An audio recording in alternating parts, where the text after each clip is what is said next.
একদিন গ্রামের ছোট্ট ছেলে রাহুলের মন খারাপ। তার মা-বাবা শহরে গেছে আর সে দাদির সাথে গ্রামে আছে।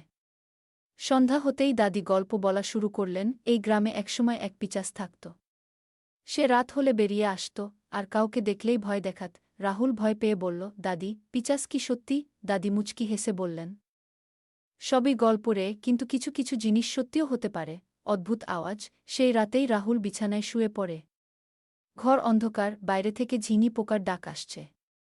হঠাৎ করেই জানালার বাইরে থেকে এক গর্জন শোনা গেল, গ্রোর। আমি এসেছি। রাহুল থরথর করে কাঁপতে লাগল।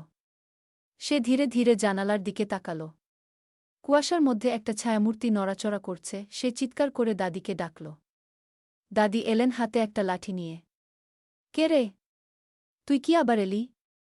বলে জানালার দিকে তীব্র নজর দিলেন, কিন্তু কিছুই দেখা গেল না। পরদিন সকালে রাহুল আর দাদি গ্রামের প্রবীণ লোকদের কাছে গেলেন। তারা বললেন, এই পিচাস আসলে একটা পুরনো কাহিনী। আমাদের পূর্বপুরুষরা বলত, এক বনচারী এখানে থাকত, যে রাতে বেরিয়ে মানুষকে ভয় দেখাত।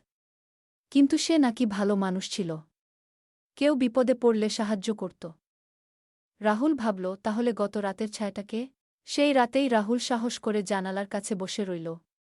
মাঝরাতে আবার সেই গর্জন। এবার সে দৌড়ে বাইরে গেল। সে দেখল একটা কালো ছায়া গাছের পাশে দাঁড়িয়ে আছে। রাহুল ভয় পেলেও বলল, তুমি কে?